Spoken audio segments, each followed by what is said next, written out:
gloves! Oh, I love them. I can't get enough gloves.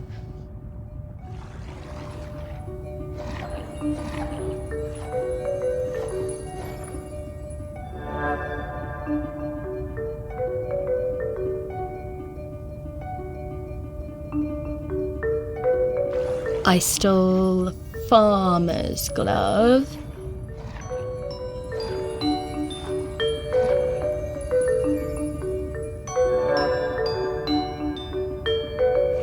I stole the fisherman's glove.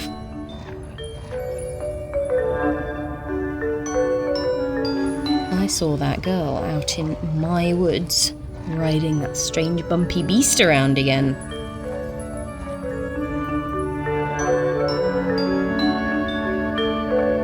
She really seemed to love that awful creature. This was an opportunity I wasn't going to miss.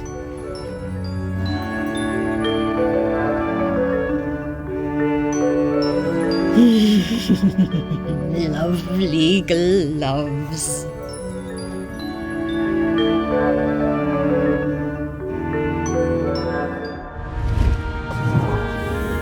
I always did suspect there might be something in those rumours about camels on the island. All that time, and Val never let on. Bless you, Val.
Hey, Morris, I bet you wish you were alive so you could rub me with this glove.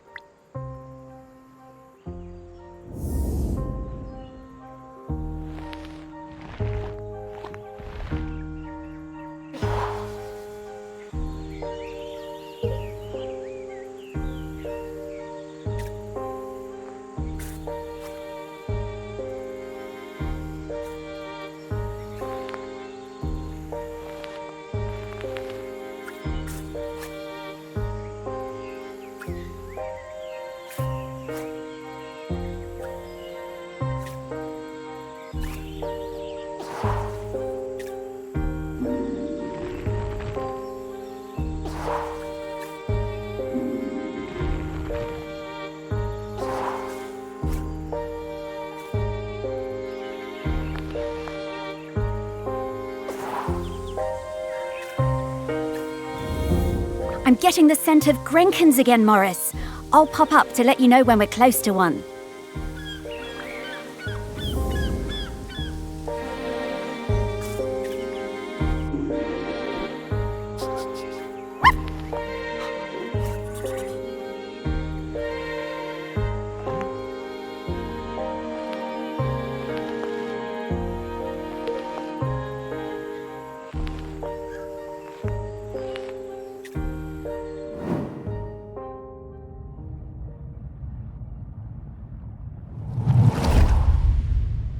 In the last summer, before our GCSEs, Val and me spent a lot of time together, usually wondering how we could get our hands on something to drink.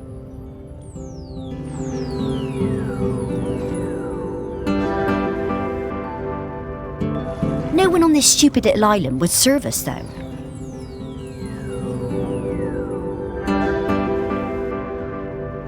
One day, we were hanging around on the allotments near the quay when we spotted something. And so, later that night, we went into the woods behind Val's house to drink it, sitting on top of that ancient stone that they say protects the island. But there was no way we were going to get through it all, so we decided to bury the rest. A few weeks later, we went to dig it up again, but couldn't remember where we dug the hole.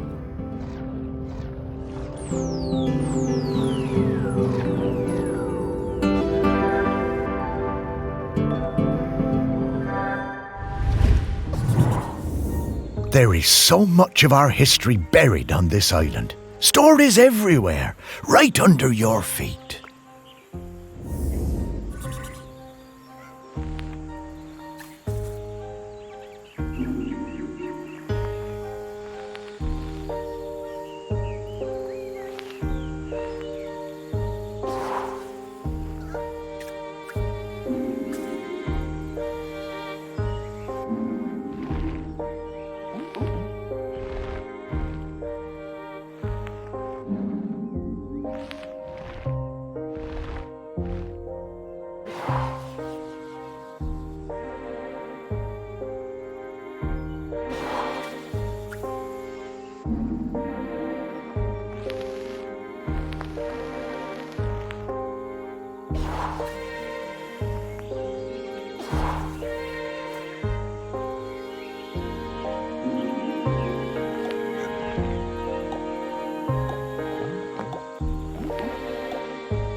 Val, Morris. This smells incredible.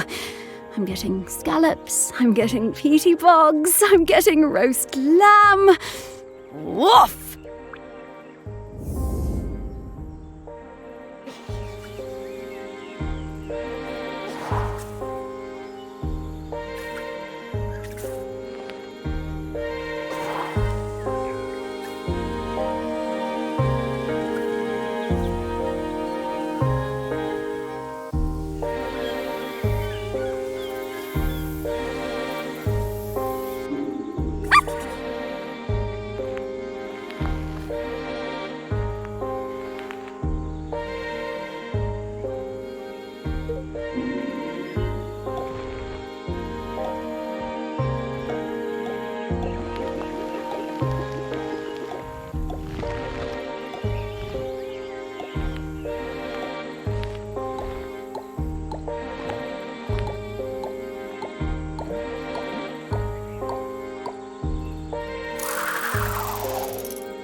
I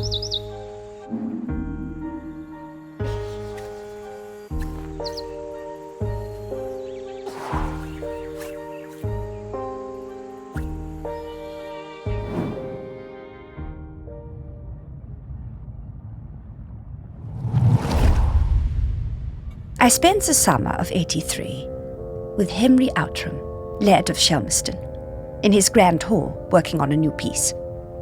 It was supposed to be about the volcano, but once I arrived, I found myself particularly taken by all the vales around the island.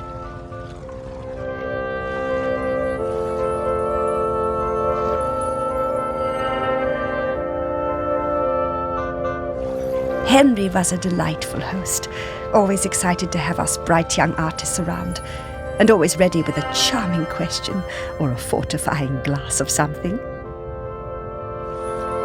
His daughter, I think her name was Mallory or Valerie or something, was usually outside roaming the grounds. Henry said she was discovering herself and learning self-reliance through independent play. She seemed feral to me. One day, I came across the perfect finishing touch to my sculptural masterpiece, but it turned out to belong to the wretched child. I tried to explain to her why I needed it, but she snatched it away and walked off. I went to Henry, thinking he could make her give me the boat, but to my astonishment, Henry told me it was up to her if she wanted to give it to me. Henry called his daughter and we all talked about it. When Henry suggested that maybe I could buy the boat, her little eyes lit up. It cost me £200 for that little wooden boat, but well, it was worth it.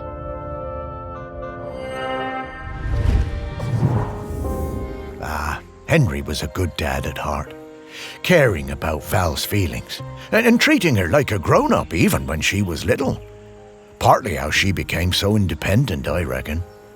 I know it was tough on him, but they both turned out pretty well.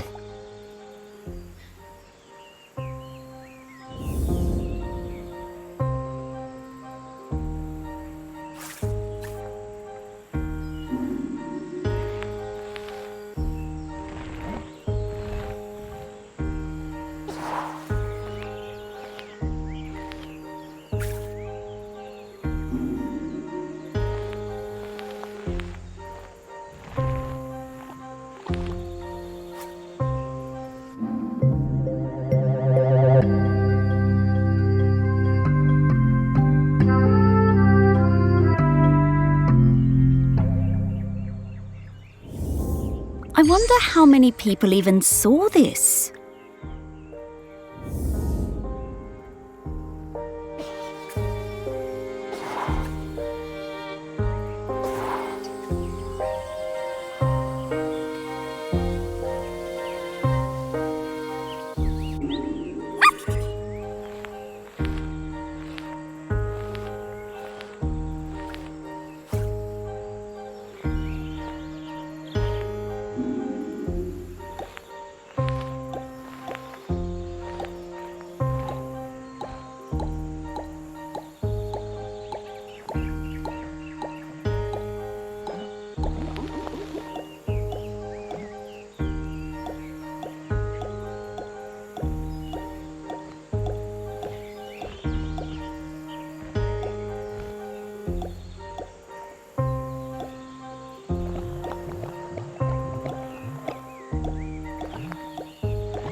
After my wife Penny's death, I struggled to find ways to spend time with my daughter. It had hit us both hard, but, stiff upper lip and all that. I always found it best to keep busy.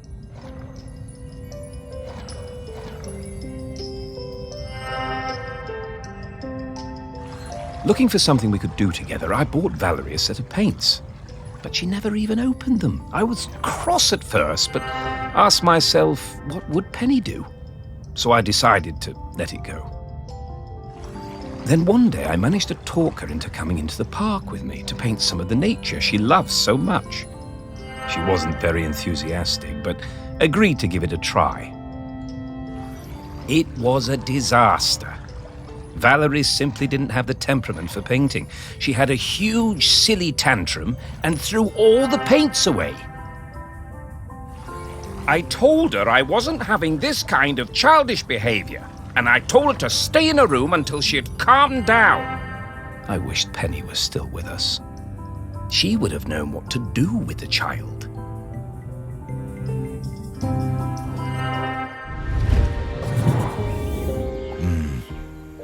Very hard that, to lose a parent.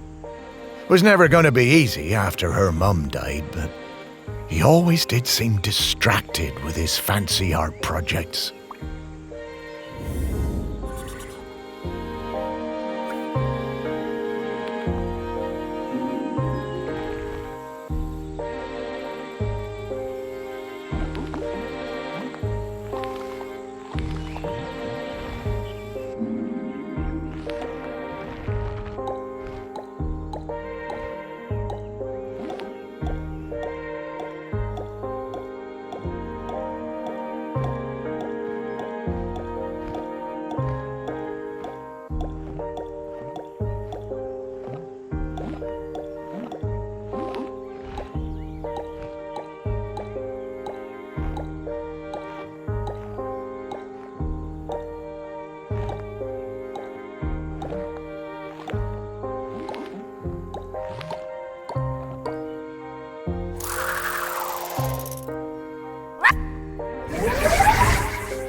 Yeah, painting really wasn't for Val, was it?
Oh no, not this guy. Hello, ready for some fun? Oh, hello. I'm Mr. Whitstable. Welcome to Mr. Whitstable's riddle game. Morris, we don't have time for this. Let's get back to work. Mr. Whitstable just wants you to enjoy yourself, solve my riddles, and achieve true happiness. Oh, these do seem kind of fun. Whatever, Morris. Oh, Sparky. Okay, Mr. Whitstable, what do I have to do? Hooray! Just select one of my fiendish riddles, then go off and find the object it's referring to. Easy. Well, actually, they're really hard. Ha! Oh, we got this. Come on, Sparky.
The famous sculptor Vernon Russet was working on a huge statement piece in my honor, a statue of a camel with my head. When I saw it, I felt quite uncomfortable, but I didn't want to upset him. Poor Vernon could be awfully temperamental, sinking into dark moods for days. The week before the public unveiling, Vernon had me visit the statue. He needed to make some final adjustments to the face. Valerie came along too. She looked like thunder. She hated that statue and wasn't afraid to show it. I couldn't help thinking how like her mother she was. When the statue was revealed, the nose was missing. Fortunately, we all managed to cover our surprise and act like nothing was wrong, so no one was any the wiser. Some fellow from the Times wrote a glowing review, so Vernon wasn't too glum about it. I'm pretty sure I know what happened to that nose. Aha, the old Outram spirit. Good for you, Valerie. Your mother would have been proud of you.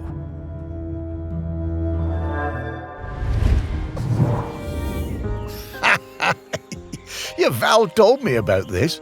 She had a whole speech prepared in case they figured out it was her who cut that nose off.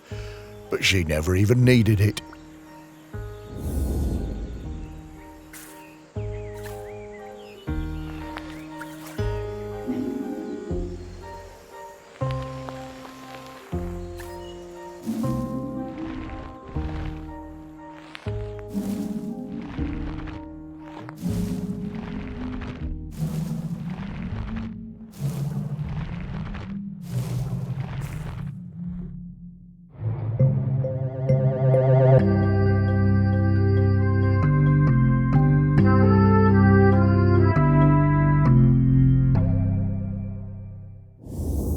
Oh, this thing looks heavy. I'm surprised Val was able to even lift it.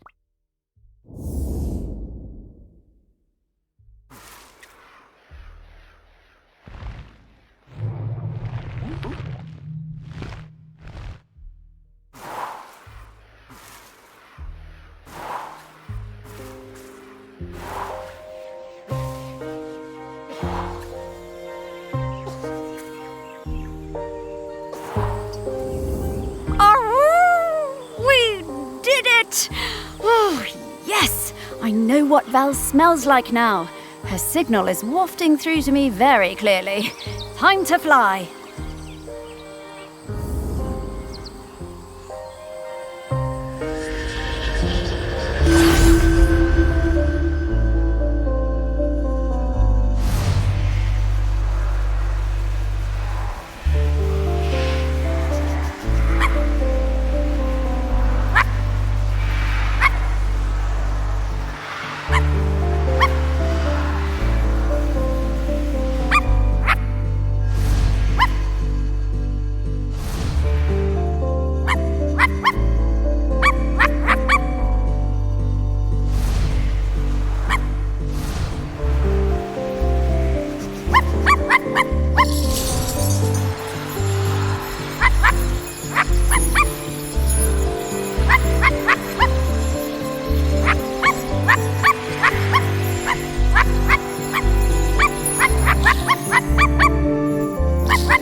Morris? Morris Lupton? Is that really you? And Sparky? Val! Oh, it's so good to see you again. You too. You're looking very, Dead? yeah. But quite good, considering. Hello, Val. And Sparky talks now. Death certainly has been strange. What brings you by? Well, we're trying to find a replacement custodian. You've surely seen the volcano. Oh, yes. Poor Aggie. Must be very tired. Aggie? Aggie is the current custodian. Oh, well then, yes. We were hoping you might replace Aggie. Oh, Morris. That's some ask. Oh, you can do it, Val. I'm flattered, but those are enormous shoes to fill. And I'm not like you, Morris. I don't love this town like you do. And, if I'm being honest, I can't abide all those arty types and mainlanders tromping around. I can't speak for them. This job isn't for me. Oh, I'm sorry to hear that, Val. But, well, I understand. Thank you. It's been so nice to see you again. You too, Val. Sparky, I'd love to spend some more time chatting with Val. Oh, I'm sorry, Morris. We really need to keep this search up. That volcano is looking dire. Come back later, Morris. I'll be here. Oh, well, all right, Val. I'll find you later. Goodbye.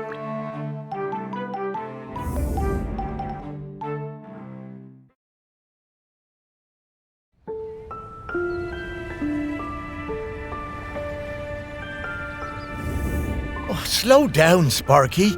I need to get some things straight. No time, Morris. We need to find the next prospect. Well, it's just that I don't quite understand what we're doing. We're looking for the custodian. Well, I get that bit, Sparky, but what does the custodian have to do exactly? Oh, well, it's hard to explain with your human words, but, the custodian kind of mingles with the island, becomes a part of it. A part of the rock, the volcano. Yes, the rock, and the sea, and the animals, and plants. The custodian becomes a part of all of these things. It becomes part of the island spirit. And you give up being a ghost. Yeah, well, a walking around talking kind of ghost. Stop being someone who can go into the West. It's quite a sacrifice. Oh, wow. Well, no wonder Val doesn't want to fill those shoes. Aggie must be a legend. Oh, she really is. I always thought there were those folks destined to be mayors and, I suppose, custodians. And then there are people like me and Val, destined for smaller lives. Oh, what? Small? Morris, your heart is as big as the island. Everyone knows that. I suppose I'm more like one of those island oddities in the museum. Yeah, and they were always the visitors' favourites. Now, we need to move on. Next up is Ogden Beckett, in the Old Town. Ogden it is. I'm right behind you, Sparky.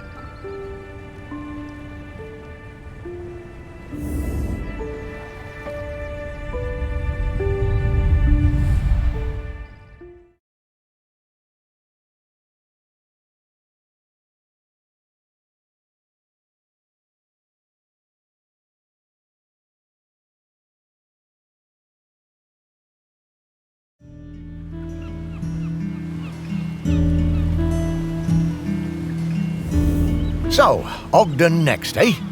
I'll be glad to see him again. His music always hurt my ears, but he was good at chin scratches. Oh, lovely guy. Oh, look, the ferry's coming in. There'll be loads of tourists all over this quayside soon. Well, I suppose they won't get in our way much anymore, eh, girl?